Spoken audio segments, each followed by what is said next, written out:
Chapter 23. Two Strong Wills. Robin was walking along the Nottingham road one day when he saw coming towards him two men. "Good afternoon," said Robin to the men. "I have no use for fellows who bow and scrape to me," said one of the men to Robin. Robin was angered by the fellow's tone. "Civility costs nothing," he said.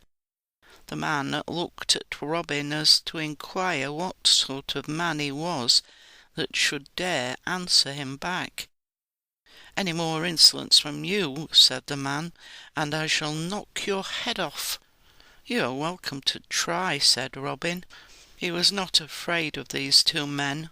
Many times had he had encounters with such ruffians, but he had always been able to give a good account of himself. "Take care," said the other man. "We are messengers from the Bishop of Hereford.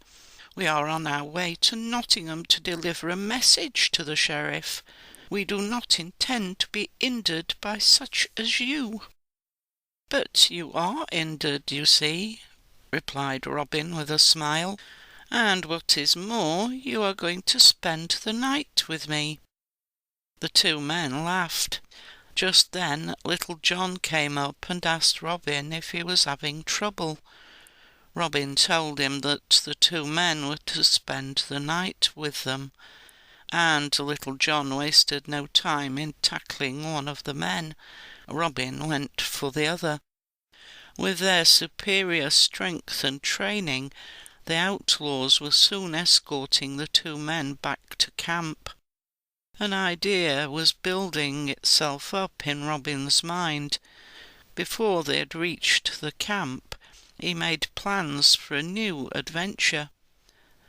The men were given food and then made to lie down with the rest of Robin's men, and so spend the night with them.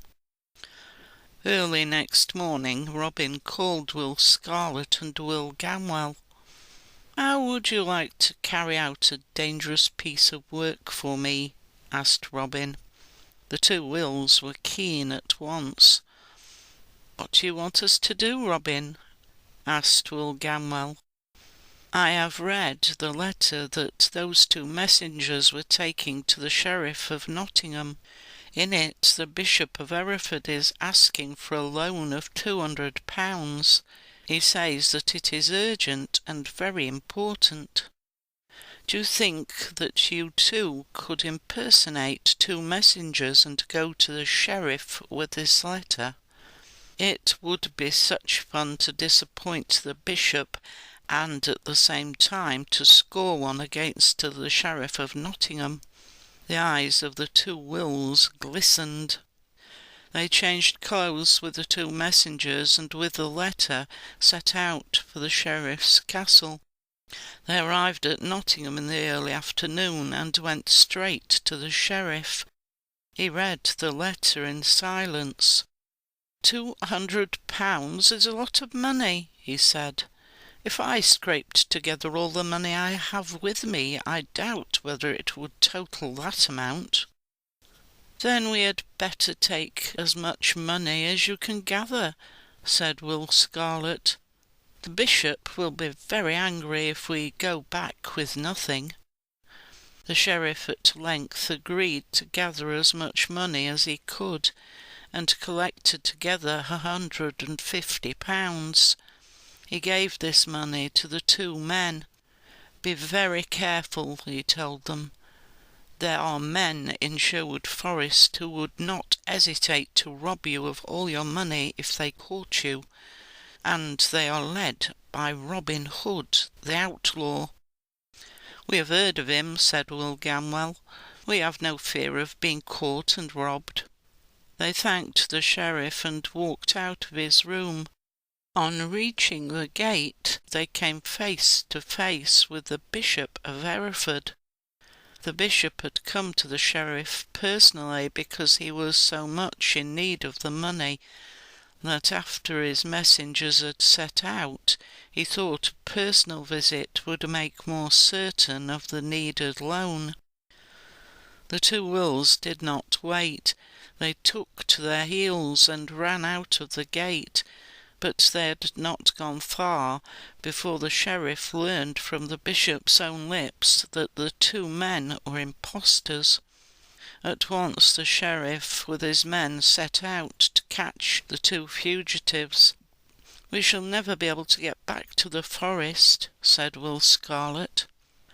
"Let us try to reach Sir Richard of Lee's castle," panted Will Gamwell. The two men ran in the direction of Sir Richard's stronghold, and came at last to the gate. Sir Richard welcomed them as men of Robin Hood's band. He had not forgotten the kindness shown him when he fell on hard times. Not far behind the two runaways was the sheriff. He called his men to the castle. There he decided to attack the main gate. He took his men some distance away to consider the best way of launching the assault. Sir Richard guessed what his enemy intended to do, so he ordered that the planks of the drawbridge should be loosened, so that they were just resting on their cross supports. The drawbridge was to be left down. All this was quickly done.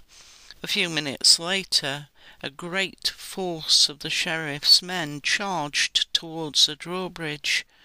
The sheriff and the bishop were in the lead. The bishop had come racing up when he first saw the chase, and he had now joined in the fray.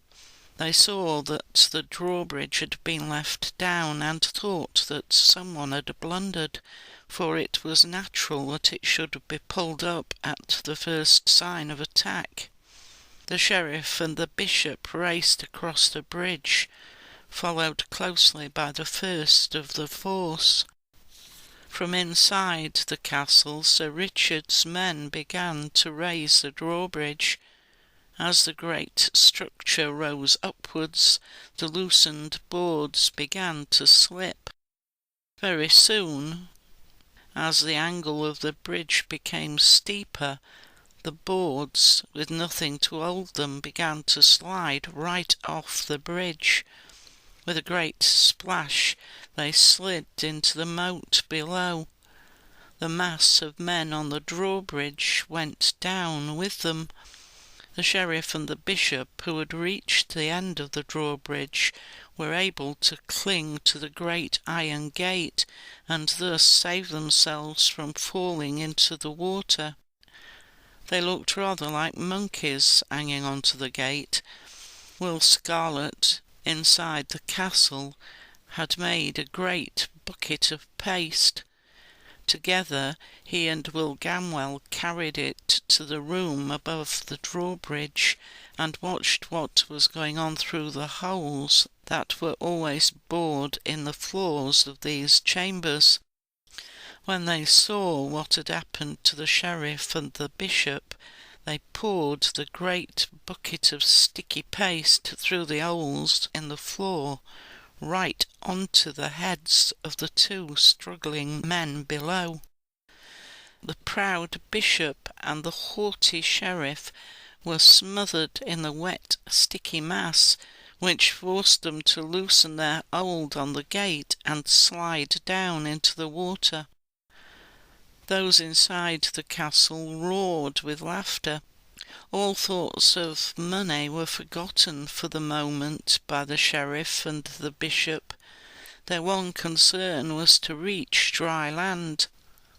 They swam as strongly as they could for the far bank. Once upon dry land, they ran as fast as they could towards the sheriff's own castle. They had had enough for one day. The two Wills dined with Sir Richard, and after thanking him for his kindness in helping them to escape, they made their way back to Robin Hood and his merry men. End of chapter 23.